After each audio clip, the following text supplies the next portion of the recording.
Winter does not arrive with violence. It does not crash through doors or announce itself with sudden storms. It arrives quietly, almost politely, by changing the light. In the far north, light is the first thing to shift. The sun begins to travel lower across the sky each day, tracing a thinner arc, as if it no longer has the strength to rise fully. Midday shortens until it feels less like the center of the day and more like a brief pause between long stretches of shadow. Shadows stretch across frozen ground, over grass that has long since died back and settled there without urgency. The land senses this change before people do. The ground hardens. The air grows drier and heavier.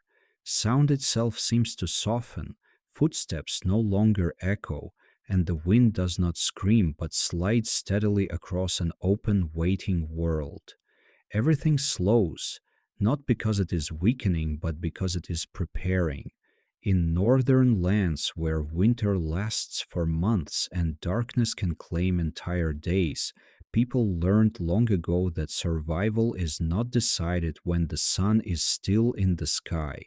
It is decided during the longest hours of night, when temperatures fall to their lowest point, when the wind no longer shifts direction, and when the human body is forced to lie still. Night is the true test of winter. During the day, movement creates warmth. Work keeps the body alive. Muscles generate heat, and the tension remains sharp. But at night, movement must stop. The body must release control. Eyes must close. And in that moment, cold is no longer just a sensation. It becomes a condition of existence. In Viking Age Scandinavia, winter was not an event. It was the default state of the world. Communities along rocky coasts, narrow fjords, and cold valleys did not wait for winter to pass quickly. They knew it would remain. They lived within its rhythm, slow, repetitive, and patient, never rushing to fight what could not be changed. Within that rhythm, sleep held a special place. Sleep was not simply rest. Sleep was the moment when control was handed over to the environment. When eyes closed, hearing dulled, and the body no longer adjusted itself through movement, even small mistakes became dangerous. A layer placed incorrectly, a draft left unchecked, a fire allowed to fade too far. Any of these could turn a long night into a final one. For this reason, sleep was never treated as something that simply happened at the end of the day. It was part of a survival system, prepared for, arranged, and maintained with the same care as any other task. As the last traces of daylight withdrew from the horizon, the longhouse was already ready, not in the sense of comfort, but in the sense of stability. Inside the thick walls of earth and timber, darkness settled gradually. The fire did not flare brightly. It sank lower, maintaining only the light necessary to continue existing. Smoke lingered beneath the roof, familiar enough to go unnoticed. The smells of wood, animal hides, and human presence blended into the unmistakable scent of winter indoors, dry, heavy, and still. There was no single moment when night officially began, only a gradual narrowing of activity. Voices softened, movements became fewer, the world contracted into a smaller, more contained space, where everything essential had already been placed where it belonged. Here, sleep was not a private act. There were no separate rooms, no individual beds. Human bodies became part of a shared source of warmth, much like the tightly fitted timbers of the walls or the packed earth layered over the roof. Life was preserved not through distance, but through closeness. Northern nights were not divided into clear hours. They passed as a continuous block of time where waking and sleeping blurred into one another. People did not sink into deep, unbroken sleep. Instead, they remained in a half aware state, breathing slowly while consciousness never fully disappeared. A shift of wind, a sound in the darkness, a movement nearby, any of these could bring awareness gently back to the surface, not out of fear, out of habit. Over generations, people learned that winter did not need to be conquered, it needed to be understood.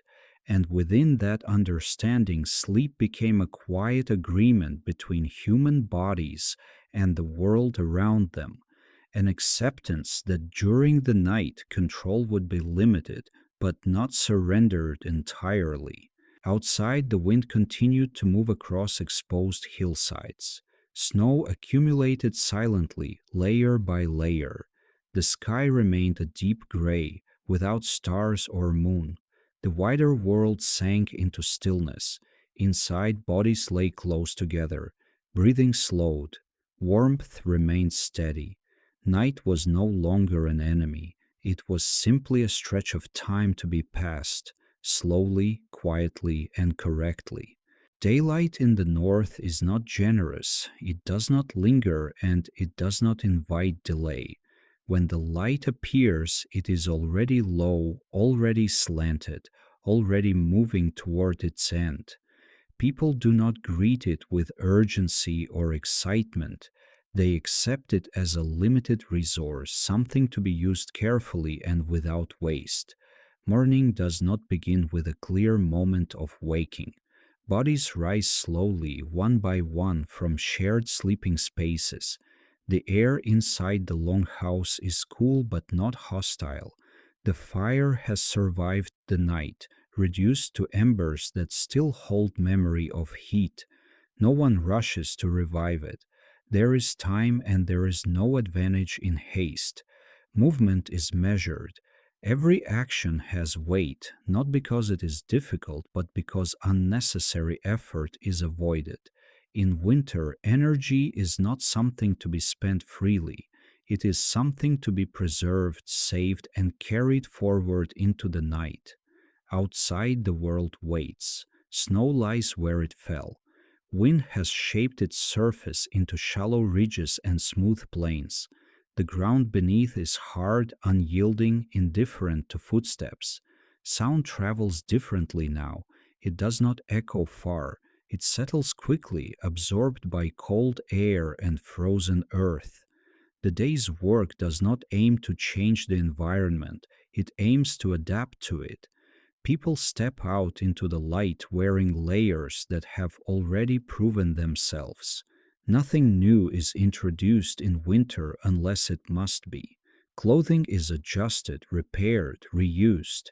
Animal hides are checked by hand, fingers pressing into familiar textures, noting stiffness, dampness, wear. A hide that failed once will fail again. Those are set aside not for use at night, but for repair when conditions allow. This inspection is quiet. There is no conversation about it. No explanation is needed. Knowledge here is practical and shared. Everyone understands that what touches the body during sleep matters more than what is worn during work. Cold can be tolerated while moving, it cannot be negotiated with while still. Near the longhouse, small tasks continue. Firewood is not chopped recklessly, only what is needed is taken. Wood is heavy with moisture, reluctant to burn. It is stacked carefully, placed where it will remain dry, where air can still move around it. Even now, the goal is not heat, but control. Further away, others move toward routine work that has nothing dramatic about it. Nets are checked, tools are inspected, small repairs are made without ceremony. Nothing here looks like preparation for survival in the way modern eyes expect. There are no grand gestures, no visible stockpiles that suggest urgency, and yet everything is preparation. Inside the longhouse, the interior shifts slowly from night to day. The fire is fed, not to blaze, but to steady itself. Smoke rises in a thin, familiar layer beneath the roof beams. No one tries to clear it completely. Smoke is not treated as an enemy. It keeps insects away, dries the air, and marks the space as alive. Light enters through the doorway in a pale, diluted form. It does not illuminate details sharply. Instead, it softens edges, leaving corners dim and surfaces muted. The longhouse does not belong to daylight in winter. It tolerates it briefly. Women and men move through the space without hurry. They step over sleeping areas, lift folded hides, shake out bits of debris caught in hair or fabric. Sleeping materials are not removed or stored away. They remain part of the room, ready to return to use as soon as the light begins to fail. This is not neglect, it is efficiency. To dismantle and rebuild sleeping arrangements each day would require energy and time better spent elsewhere. More importantly, it would disrupt familiarity. In winter, familiarity reduces mistakes. Everyone knows where they will lie when night returns. That certainty is valuable. Food preparation is simple and restrained. Meals are not large. Eating too much creates sluggishness, unnecessary heat followed by cooling. Instead, food is taken in measured amounts, enough to sustain work, enough to build warmth slowly, without excess. There is no emphasis on pleasure. Eating is functional, quiet, and brief. Bodies are kept warm through movement, but not overheated. Sweat is avoided whenever possible. Moisture trapped against skin becomes dangerous later. If work becomes strenuous, layers are loosened, removed briefly, then replaced. No one waits until discomfort sets in. Cold is not the enemy, dampness is. The rhythm of the day repeats patterns that have been followed many times before. There is comfort in this repetition. Tasks do not require constant decision making. Hands move almost automatically, guided by memory and habit rather than instruction. As the day progresses, attention begins to shift subtly toward the evening ahead. This shift is not marked by words or signals. It is simply felt. Movements slow slightly. Tasks are completed earlier than necessary, leaving a margin of time before darkness returns. This margin is important. In the late afternoon, hides are brought closer to the fire, not to dry completely, but to warm through. A hide that is cold to the touch will draw heat from the body at night. A hide that has absorbed some warmth becomes part of the sleeping system rather than a burden. Each hide is handled individually. Edges are checked. Thick spots are identified and placed where they will matter most, beneath shoulders, along the back, under hips. Thinner areas are noted and paired with others. Nothing is random. There is no assumption that more layers automatically mean more warmth. Placement matters. The ground beneath sleeping areas is also considered. Cold rises from below with persistence. Straw, dried grasses, and old fragments of hide are arranged to create separation between body and earth.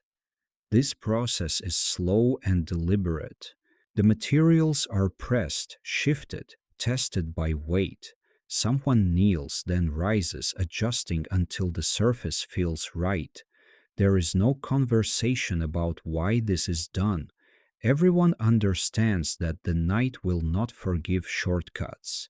As daylight continues to fade, work outside the longhouse becomes minimal. Those who have been away return. Snow clings to boots and hams, shaken off at the threshold. Cold air enters briefly, then is sealed out again as the doorway closes. Inside, the space grows more still. Children move less now, drawn closer to adults, not out of fear but out of instinct. Proximity brings warmth and reassurance. Elders sit in places where the air moves least, where the accumulated heat of bodies and walls is strongest. The fire remains modest. No one tries to make it impressive.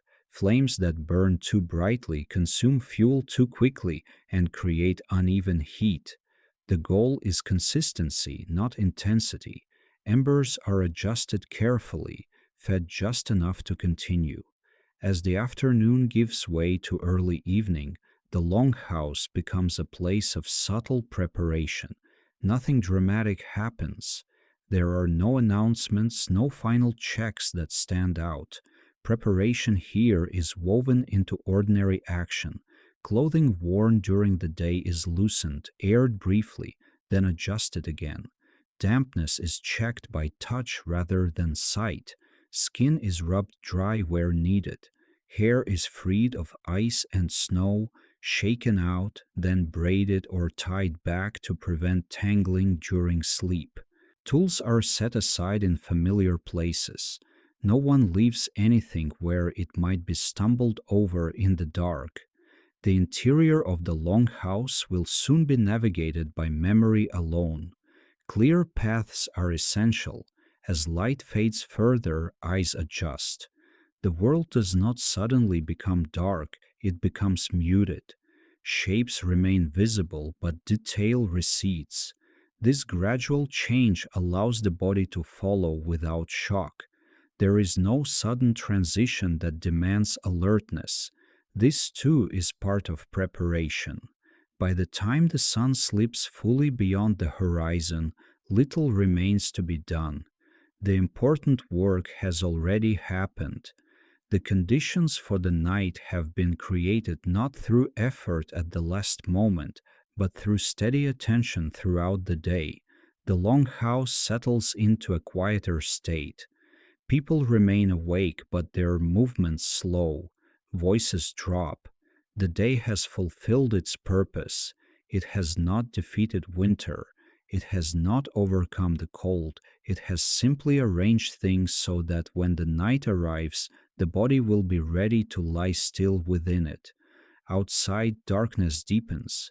Inside, warmth remains contained, held in place by walls, by hides, by habit, and by the careful use of daylight that never offered more than it could spare. The night is coming, but nothing about it feels sudden. Everything that matters has already been put where it belongs. As the day moves forward, the work changes in quality rather than quantity.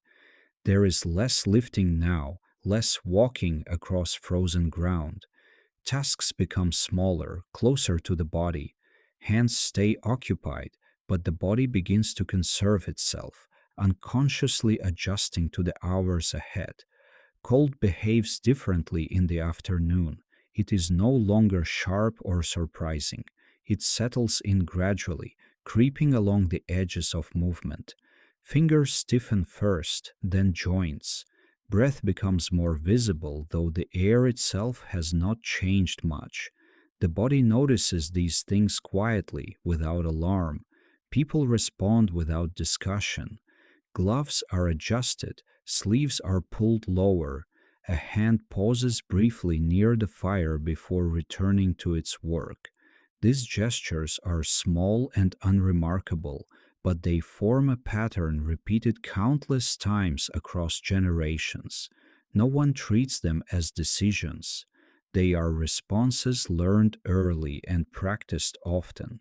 Inside the longhouse, the atmosphere grows denser, not warmer exactly, but more contained.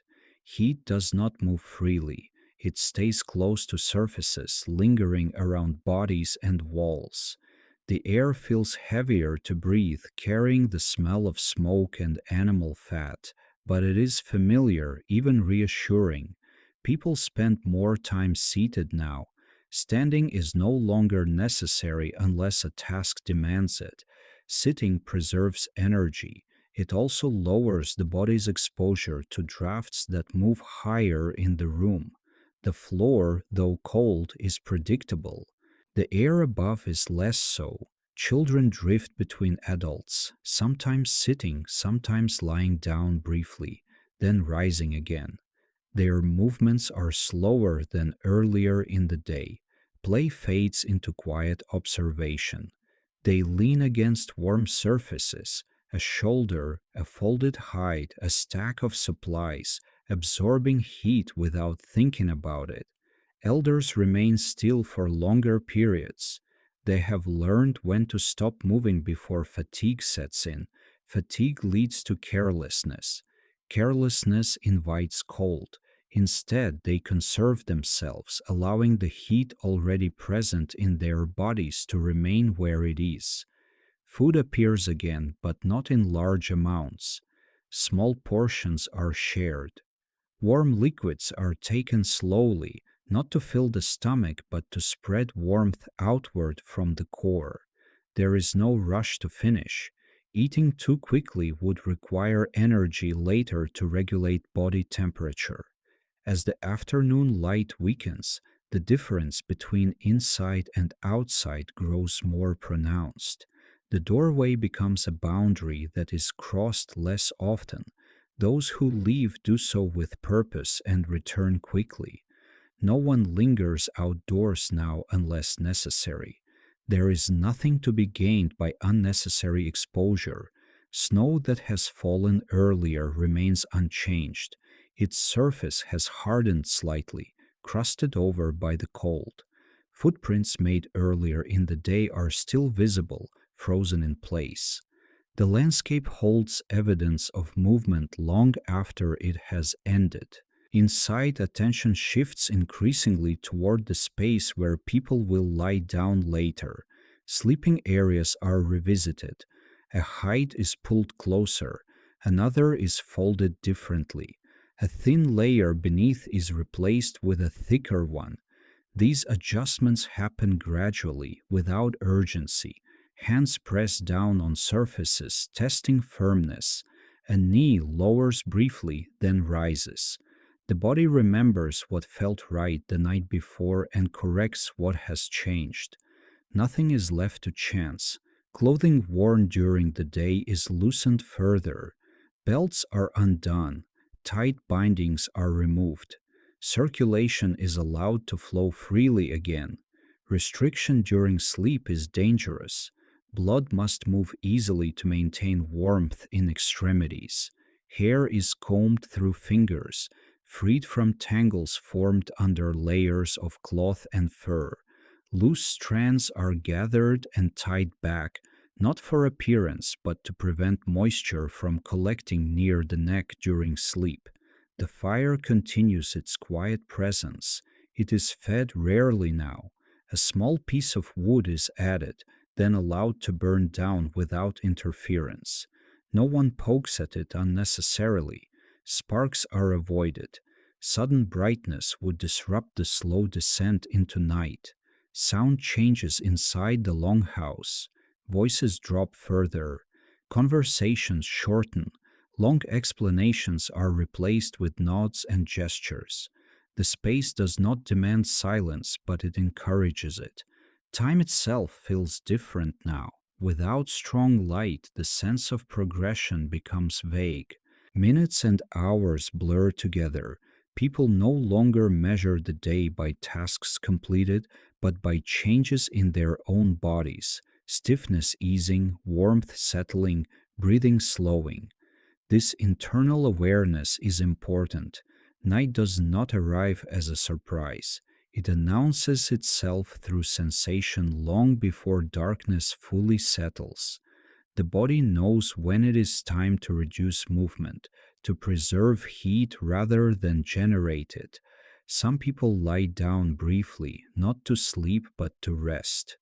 They rise again after a short while, adjusting layers, shifting position, learning what will feel right later. These short rests are experiments, quiet rehearsals for the longer stillness ahead. Others remain seated, leaning against walls or piles of hides, eyes half lidded.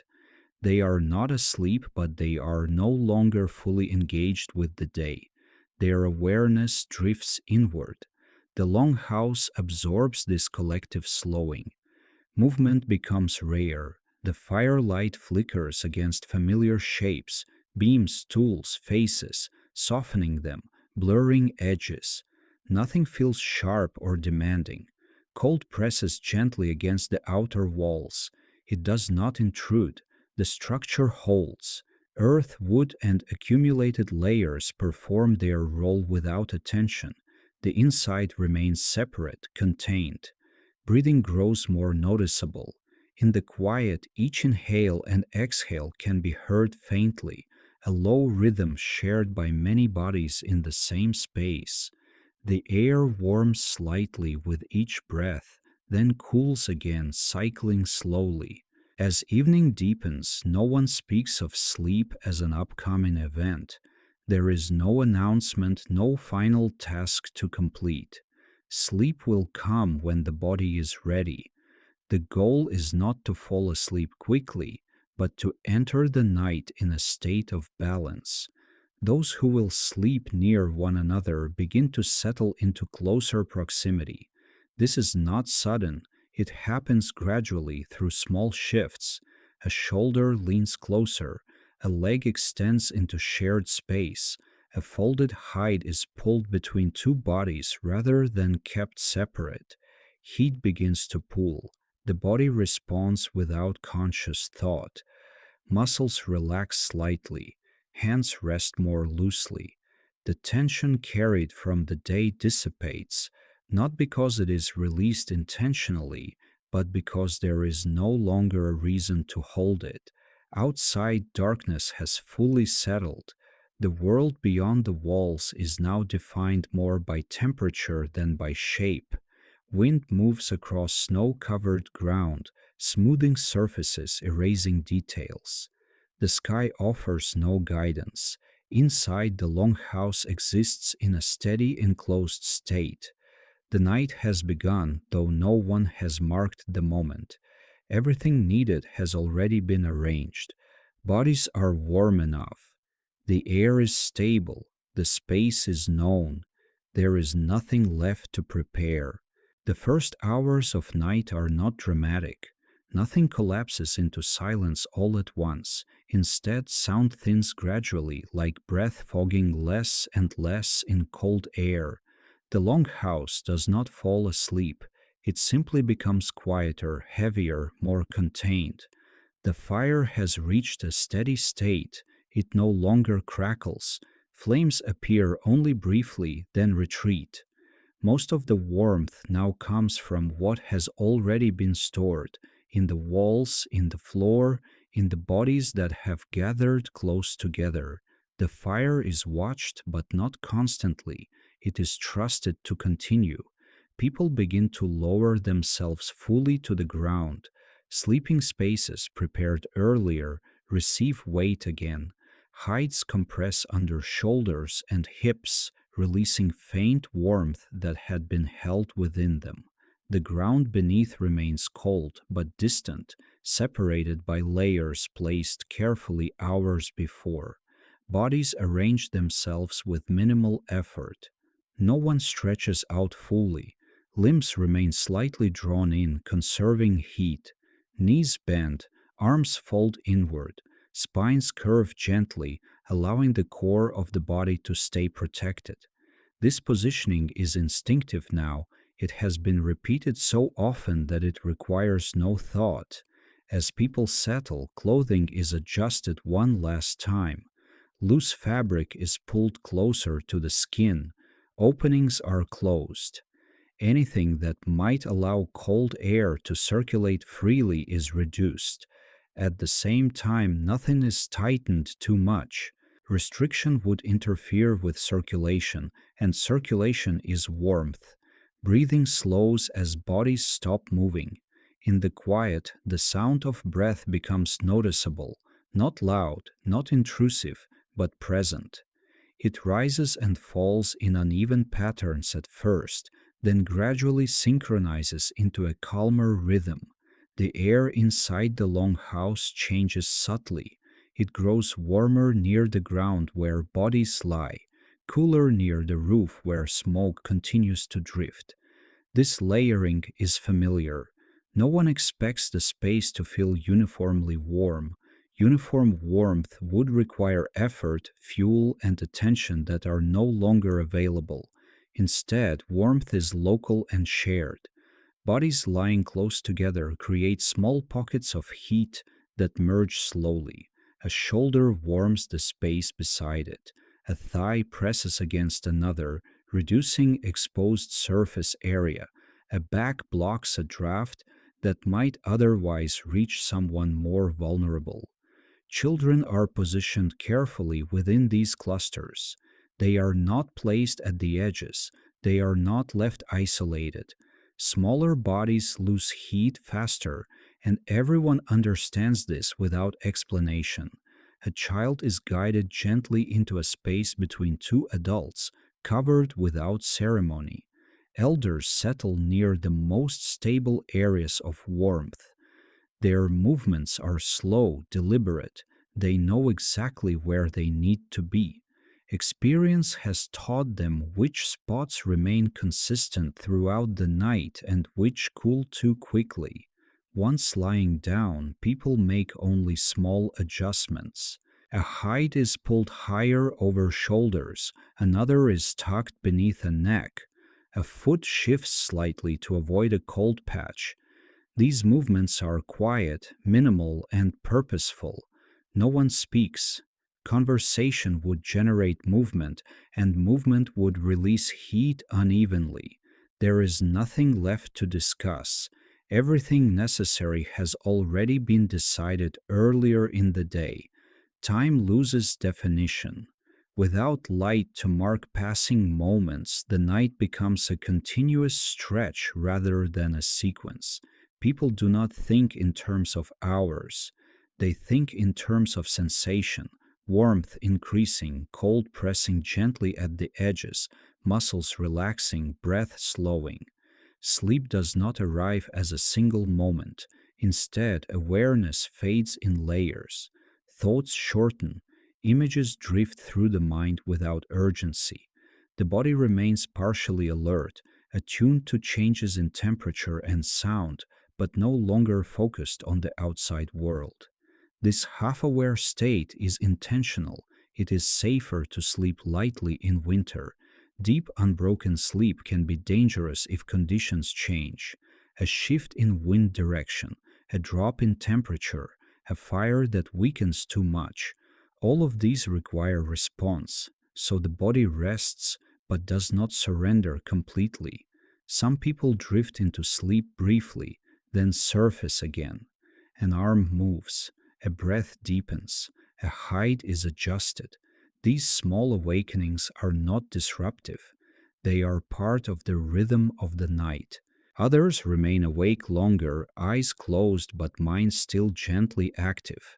They listen without effort. The sounds of the longhouse are familiar, the soft settling of wood, the faint movement of someone turning nearby, the low, steady breath of many bodies sharing the same space. Outside, the wind passes over the structure without resistance. The shape of the longhouse guides it away, preventing pressure from building against the walls. Snow continues to accumulate silently, adding insulation rather than threat. Inside, warmth remains contained. The sensation of cold changes as the night deepens. It no longer feels external. It becomes a distant presence, something pressing against the boundaries of the space rather than intruding directly. The body acknowledges it but does not react with tension. Muscles loosen further, hands relax, fingers curling slightly inward. Jaw muscles soften. Breathing becomes slower, deeper, more regular. Occasionally, someone stirs enough to tend the fire. This movement is deliberate and practiced. A body rises carefully, avoiding unnecessary exposure. A piece of wood is placed on embers, not to ignite flames, but to preserve heat through the next hours. The person returns to their place quickly. The brief gap in warmth is filled again as bodies shift closer together. Sleep deepens unevenly across the space. Some people reach a heavier rest sooner, others remain closer to wakefulness. This variation is normal and expected. The night does not require everyone to sleep the same way, it requires balance. The longhouse holds this balance quietly. Air grows slightly more humid as breath accumulates. Moisture condenses faintly on hides and hair, but not enough to become dangerous. The fire and the dry cold outside maintain equilibrium. The smell of smoke lingers, soft and constant. It does not irritate. It signals continuity. As long as smoke remains, the system is functioning. Dreams come and go without intensity. They do not pull the sleeper far from the present. Even in sleep, awareness remains close to the body, close to warmth, close to sound. The night advances without announcement. No one marks its progress. No one needs to. The long house remains steady, and steadiness is enough. Bodies lie still, conserving energy. Heat circulates slowly from one to another. The cold remains outside, patient but restrained. Everything that can be done has already been done. As the night settles fully, movement becomes rare enough to notice, not because it disappears entirely, but because every shift now stands out against a background of stillness. A knee draws closer to the chest, a shoulder presses more firmly into a folded hide, a breath deepens then slows again. The longhouse holds its shape in the dark. Walls remain where they have always been. Beams do not creak unless the wind presses just enough to remind them of its presence. The structure does not react to the night, it accepts it. Bodies respond in much the same way. Heat is no longer something actively created, it is something maintained. Each body produces only a small amount of warmth now, just enough to sustain itself. Alone, this warmth would not be sufficient. Shared, it becomes stable. It spreads outward slowly, pooling where bodies lie closest, fading gently toward the edges of the space. No one lies at full length. Even in sleep, the body resists exposure. Limbs remain drawn in, reducing surface area. The spine curves slightly, protecting the core. This posture is not uncomfortable. It is familiar, practiced, and it allows warmth to remain where it is needed most. Breathing settles into deeper patterns. Inhale lengthens, exhale follows without effort. The sound is soft, almost indistinguishable from the quiet movement of air within the longhouse itself. At times, several breaths align, rising and falling together for a few moments before drifting apart again. There is no awareness of this. It happens naturally, without intention. The air grows denser closer to the floor. Warmth collects there, held in place by bodies and layered materials. Higher up, the air remains cooler, allowing smoke to continue its slow movement beneath the roof. This balance keeps moisture from settling too heavily in one place. Occasionally, someone shifts enough to release a faint sound, the rustle of hide against hide, the soft scrape of fabric against wood. These sounds do not interrupt sleep. They pass through the space and fade. The mind drifts, thoughts lose their edges, memories appear without context, then dissolve. Images come and go, disconnected from time. The body remains aware of warmth and pressure, but little else. This is not deep sleep in the modern sense. It is layered rest. Awareness rests just below the surface, ready to rise if needed, but content to remain submerged as long as conditions stay unchanged. This state allows the body to conserve energy without becoming vulnerable. At some point in the night, the fire weakens further, embers dim, light becomes almost non existent. The warmth it provides is now secondary, more symbolic than practical. Still, someone wakes enough to notice. The movement is minimal. A body lifts carefully, slowly, to avoid drawing cold air toward exposed skin. Feet touch the ground briefly, feeling its chill through layers. Hands reach for a prepared piece of wood already placed within easy reach earlier in the evening. The wood is added gently. There is no stirring, no coaxing of flame. It is placed where heat will pass into it gradually. Sparks are avoided. Light is not invited back into the space. The person returns to their place, fitting back into the cluster of bodies without disturbing the overall balance.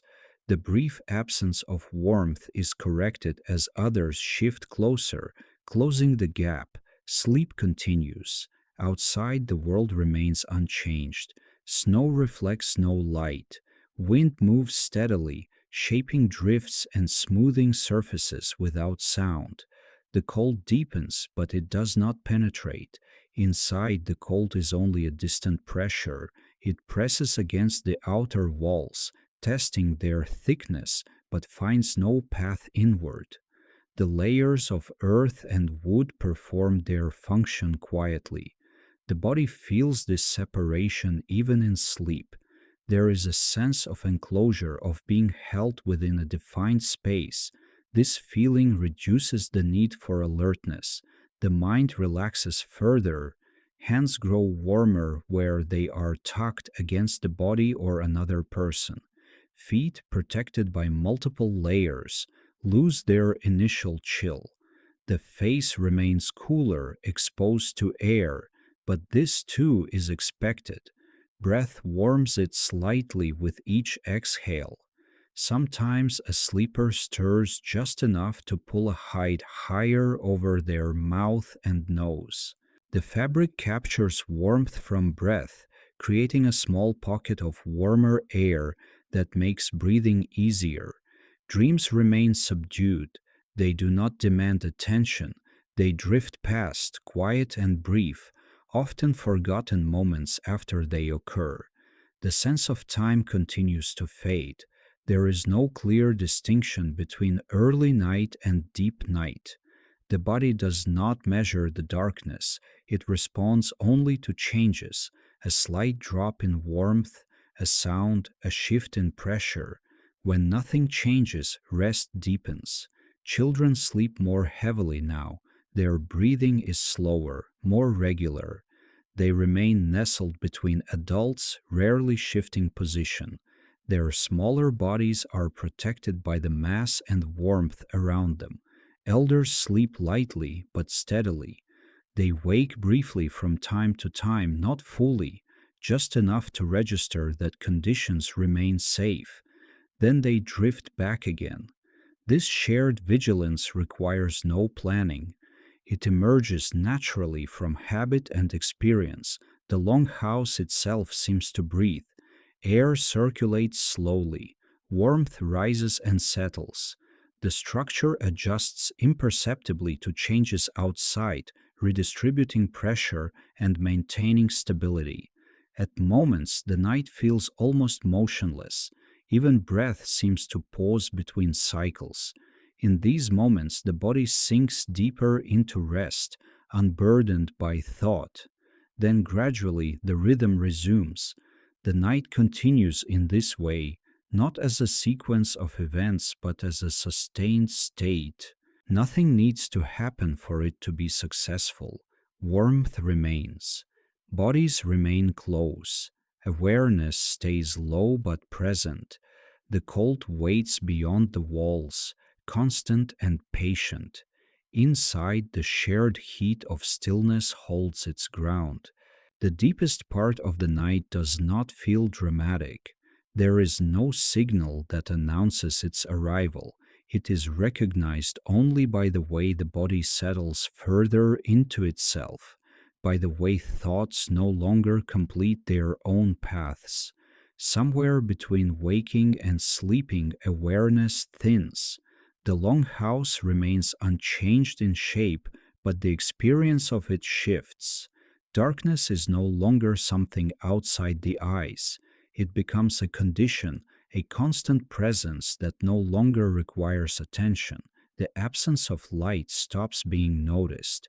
Bodies lie still for longer stretches now. The small adjustments that happened earlier in the night become less frequent. Muscles have found positions they can hold without effort. Joints no longer protest. The body has accepted the night as it is. Breathing becomes the primary movement.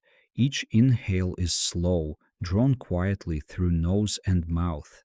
Each exhale lingers, warming the air just in front of the face before fading. The rhythm is steady but not rigid. It adapts without waking the mind.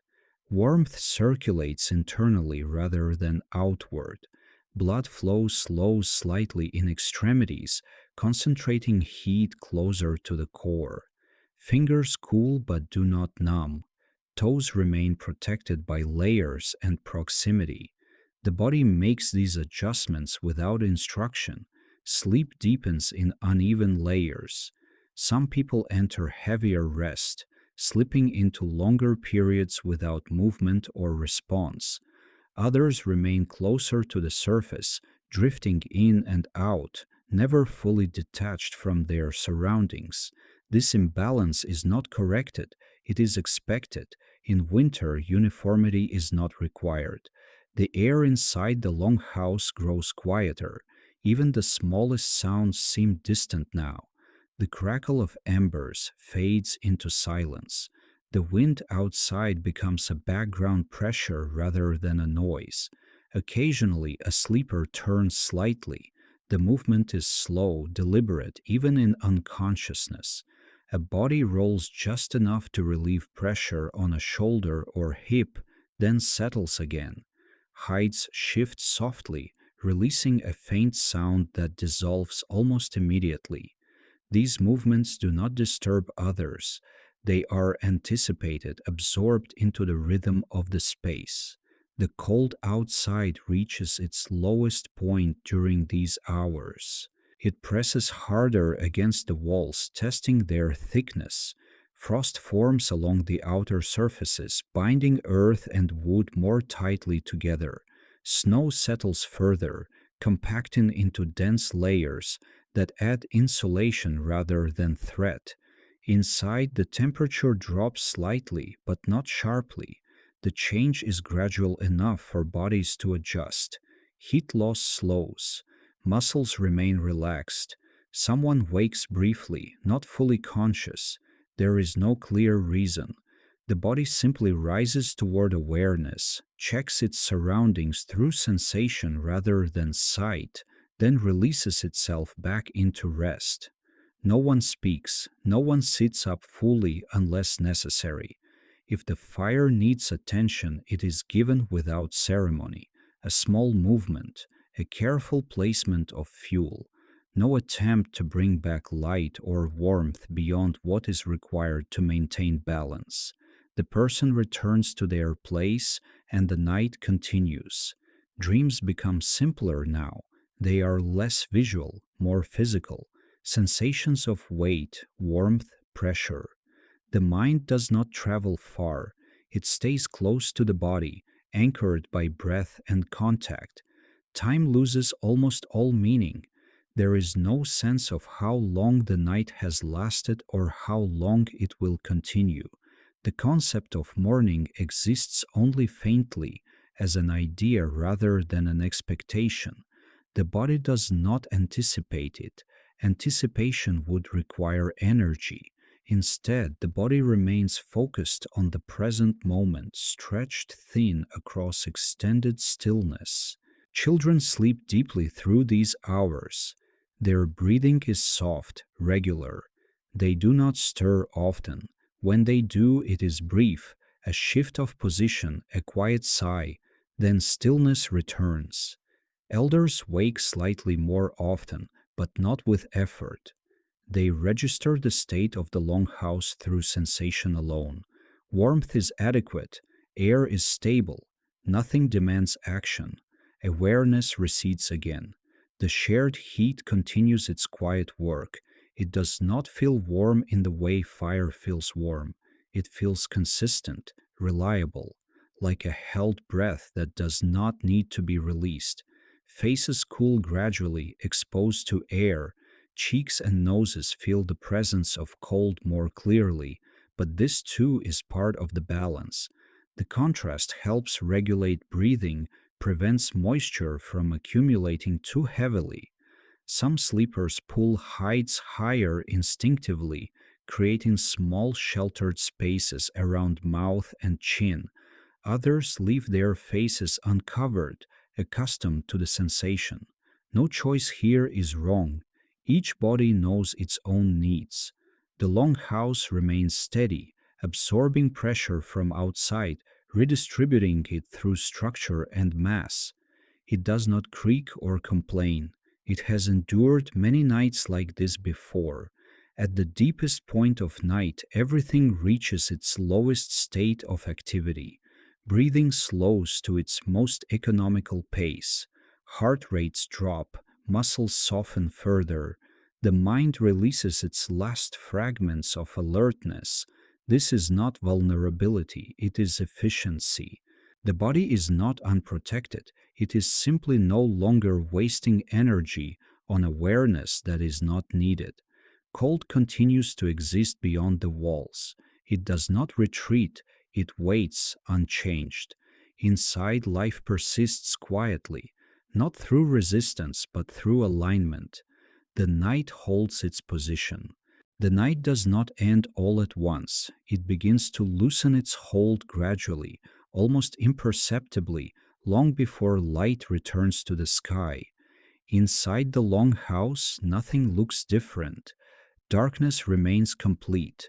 The walls hold their shape. The fire continues to breathe slowly, its embers dim and compact. Yet within the bodies resting inside, subtle shifts begin to occur.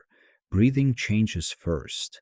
The long, economical rhythm of deep night starts to vary. Some breaths draw in a little more air, exhalations shorten slightly, no longer lingering as long in the cold space near the face. These changes are not conscious. The body adjusts without waking the mind. Heat begins to redistribute. Blood flow increases marginally toward hands and feet. Fingers, stiff earlier in the night, soften. Toes regain sensation beneath layers of wool and hide. The body prepares itself quietly, not for action, but for the possibility of it. Sleep becomes lighter, though not shallow. Dreams, if they come, carry more shape than before. They are still slow and muted, but they begin to include fragments of familiar routines, movement, repetition, the weight of tools held in the hand. Someone shifts their legs slightly, knees drawing in closer to the chest. Another sleeper extends an arm, then lets it rest again, palm turned upward. These movements are small, deliberate, even in half sleep, as if the body is testing its range without committing. The air inside the long house feels different now. Not warmer, not colder, simply more noticeable. Breaths create faint currents that brush against skin. The shared space begins to feel less static. No one speaks, no one sits up. Awareness returns in fragments. A sleeper registers the presence of another body nearby, not visually but through warmth and pressure. The knowledge is comforting, familiar. It does not prompt thought, it simply exists. Outside, the cold remains unbroken. The temperature does not rise yet. Frost still grips the earth. Snow remains compacted and heavy, but the wind loses some of its force. It moves more slowly, changing direction less often. This change reaches the longhouse as a difference in pressure rather than sound. The walls continue to hold, They do not flex, they do not crack. Their weight remains steady, anchoring the space.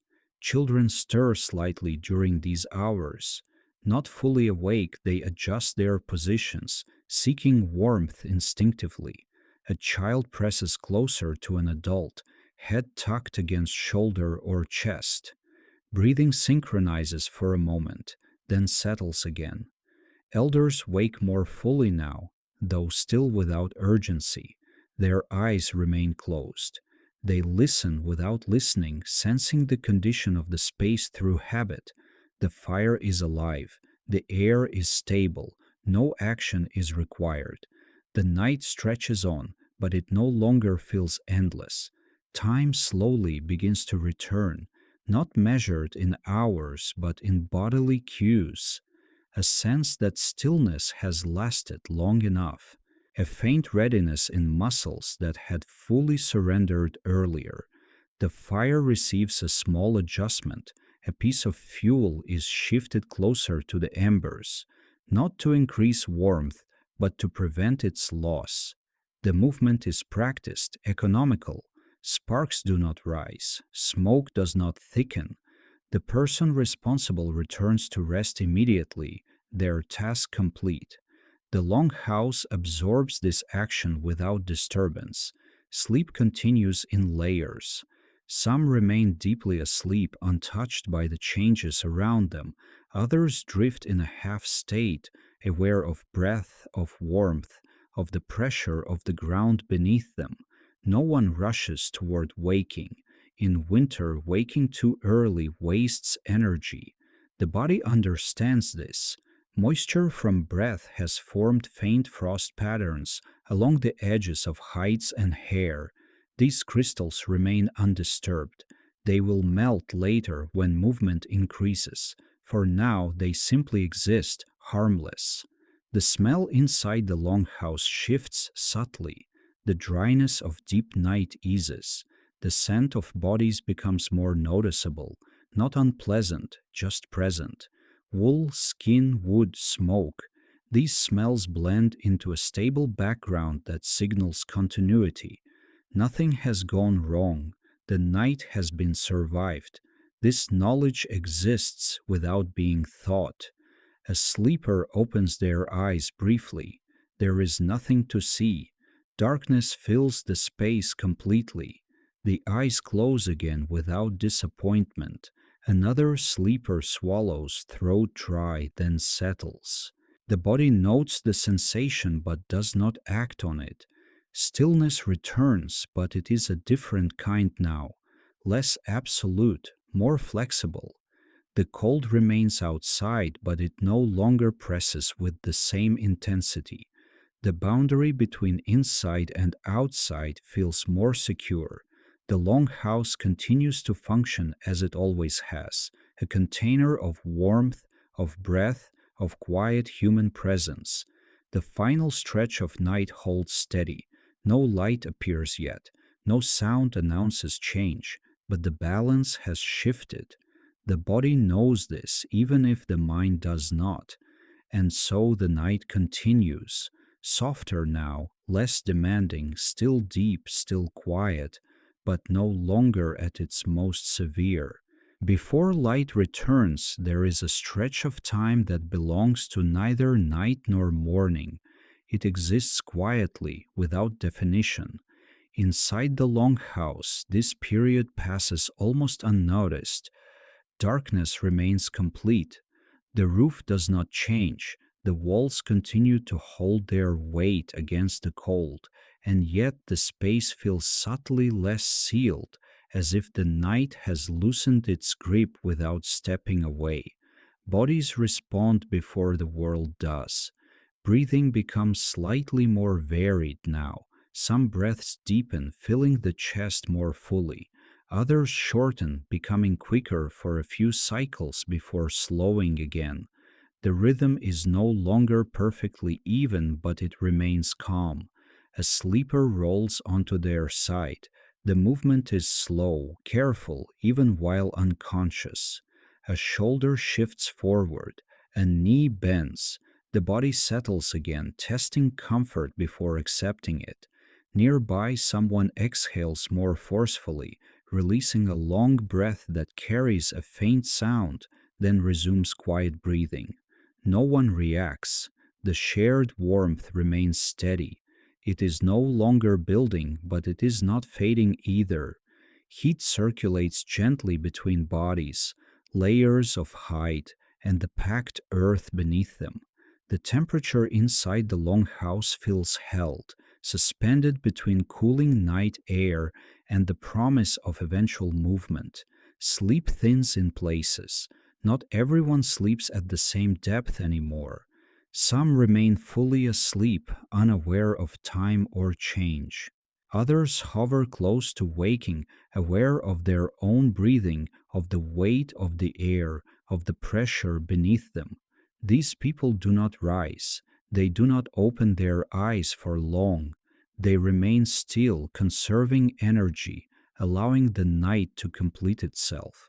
Outside, the cold persists. The sky remains dark, heavy with cloud. Snow reflects no light, offering no hint of dawn. But the air grows marginally less sharp. The cold no longer intensifies. This shift is subtle, but it reaches the longhouse through sensation rather than temperature. The air pressing against the walls feels less aggressive. The silence outside becomes deeper, more complete. Inside, the fire responds. Embers that had been quiet for hours release a faint glow as air circulates differently. No flame rises, no crackle follows. The fire remains low, disciplined, content to exist rather than act. Someone wakes enough to notice dryness in their mouth. They swallow once, then again. The sensation passes without urgency. There is no reaching for water. That will come later. Hands flex slightly beneath hides. Fingers curl, then relax. Blood flow continues its gradual return to extremities. The body prepares itself slowly, without demand. A child stirs, murmurs something without words, then settles again. An adult adjusts an arm, creating more space, then rests. These actions do not interrupt sleep, they are part of it. The longhouse holds this movement easily. The air inside begins to carry more scent, not strong, not unpleasant, simply fuller. The smell of wool and skin becomes more noticeable as breathing deepens. Smoke lingers lightly near the roof, unchanged. No one notices consciously. The body registers familiarity and remains calm. Thoughts, when they appear, are simple, not plans, not worries, just fragments, the sensation of warmth, the memory of a repeated task, the awareness of being enclosed and protected. The body does not yet seek activity. Movement would cost energy. Stillness preserves it. Someone opens their eyes for a moment. Darkness fills their vision completely. There is no frustration in this. The eyes close again easily, returning to rest. Time continues to pass without measurement. There is no bell, no signal, no call, only the slow accumulation of readiness beneath layers of sleep. Outside, frost remains intact. Snow holds its shape. The land waits. Inside, muscles regain a little tone. Not enough to act, but enough to support eventual movement. The body rehearses waking in silence. Breathing synchronizes again among those lying close together. For a time, several bodies share the same slow rhythm. This happens without coordination, guided only by proximity and shared air. The night remains quiet. Even the smallest sounds, a shift of fabric, a change in breath, feel softened, absorbed by the space before they can travel far. The longhouse feels heavier now, not with pressure, but with presence. Life inside it feels denser, more awake beneath the surface. Still, no one rises. Winter does not reward haste. The hours before light are not meant for action. They are meant for transition. Bodies linger in this state, balanced between rest and readiness, neither fully surrendered nor fully alert. The cold remains outside, unchanged in appearance, but no longer dominant. Inside, warmth holds its ground. The night continues, quieter now, gentler, allowing the final moments of rest to complete themselves without interruption. The approach of morning does not announce itself. There is no visible change, no sound that marks its arrival. Darkness still fills the long house completely, and outside the land remains locked beneath cold and snow. Yet something has shifted. The stillness now feels thinner, less absolute. It stretches, but it no longer presses. Inside the long house, bodies rest in a quieter form of sleep. Not deep, not fully aware, but balanced between the two. Awareness drifts closer to the surface, then recedes again, like a slow tide. Breathing grows more deliberate. Inhales draw a little deeper into the chest. Exhales release more fully, carrying warmth farther into the shared air before fading. The rhythm is calm, unhurried, but no longer purely automatic. Someone lies awake without opening their eyes. They do not think of tasks or plans. They simply feel the weight of heights, the firmness of earth beneath them, the steady warmth of bodies nearby. The sensation is grounding, familiar enough to require no attention. A hand shifts slightly, fingers brushing against wool. The texture registers briefly, coarse, dry, real, then fades back into background sensation. Nearby, another sleeper adjusts their position, drawing one knee upward, then settling again. The movement creates a faint sound that dissolves almost immediately. No one reacts. The longhouse absorbs these changes easily. The air feels heavier now, fuller with breath and presence. Moisture from respiration softens the dryness of the night. Frost that formed earlier along hair and hides begins to lose its sharpness, though it does not melt yet. The fire remains low, its embers hold together, glowing faintly beneath ash. They do not brighten, do not dim. The fire exists in equilibrium, neither asking for attention nor demanding restraint.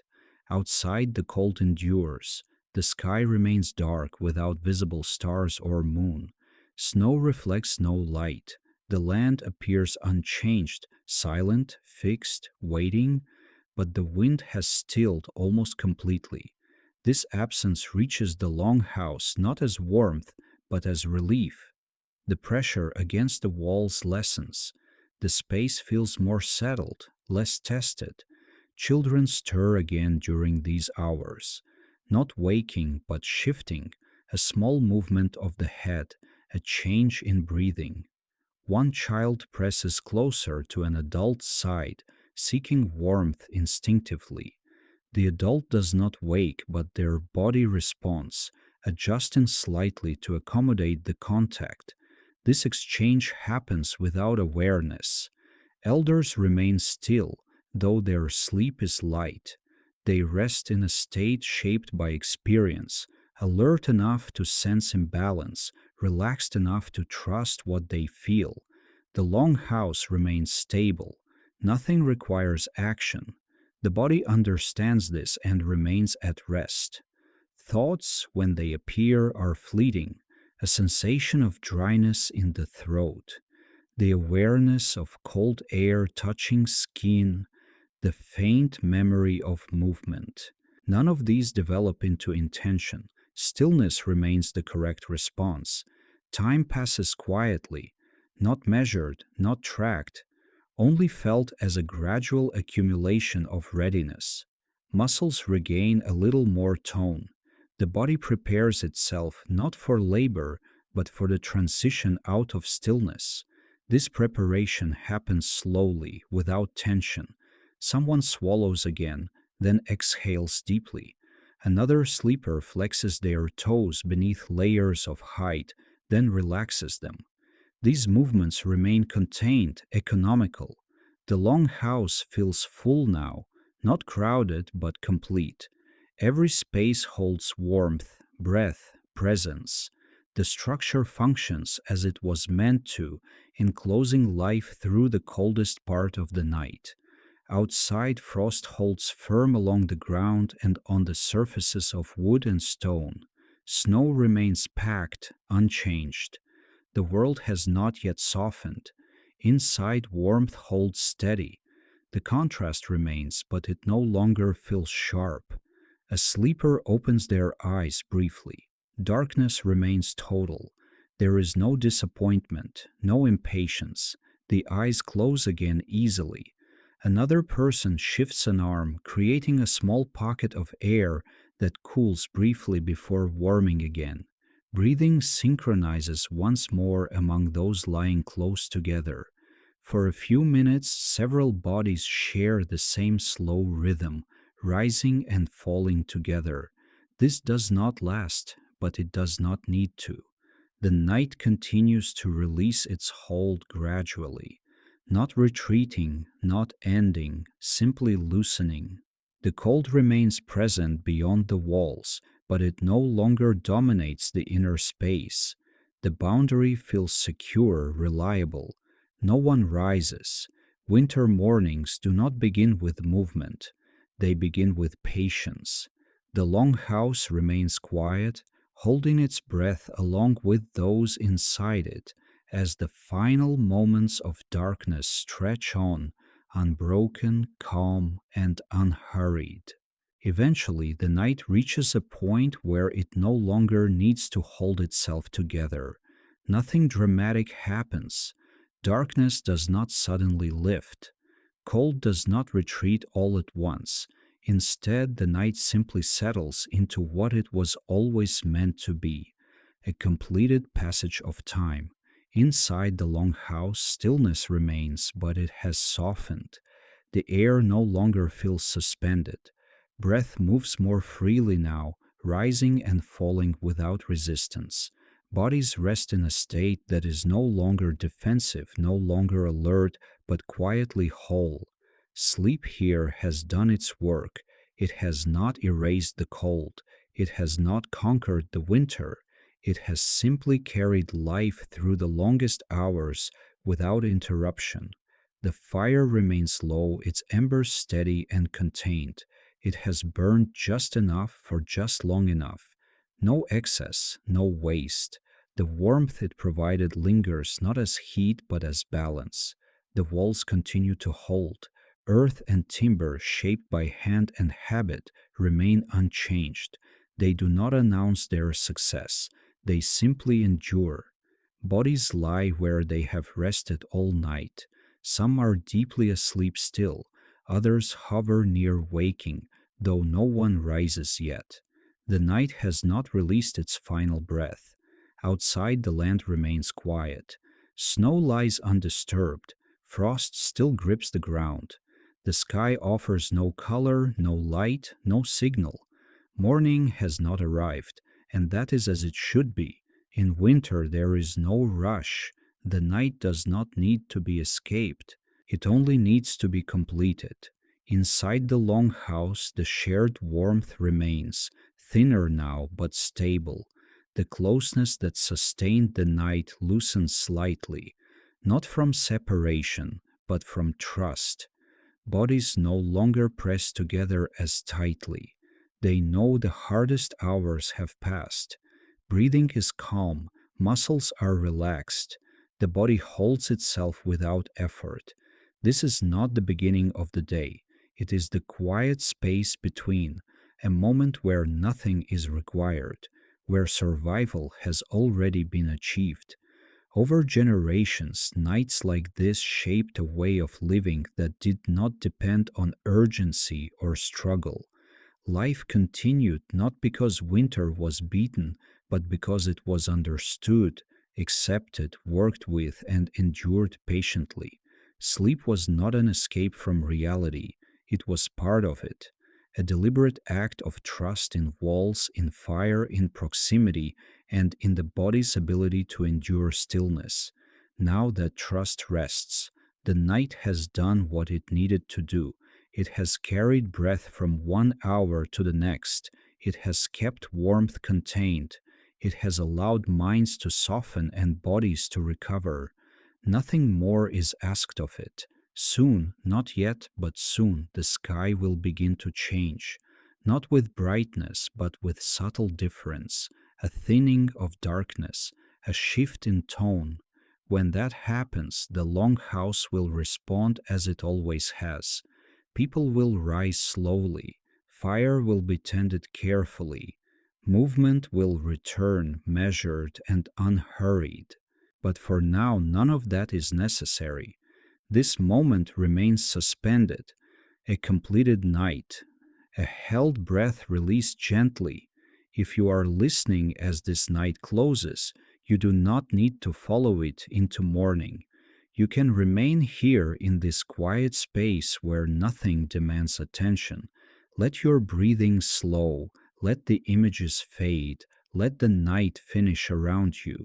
And if these stories help you rest, if they bring you comfort, stillness, or a sense of quiet companionship, you're welcome to leave a small sign of that, a gentle comment, a quiet like, or by choosing to return again. For now, there is nothing else to do. The night is complete.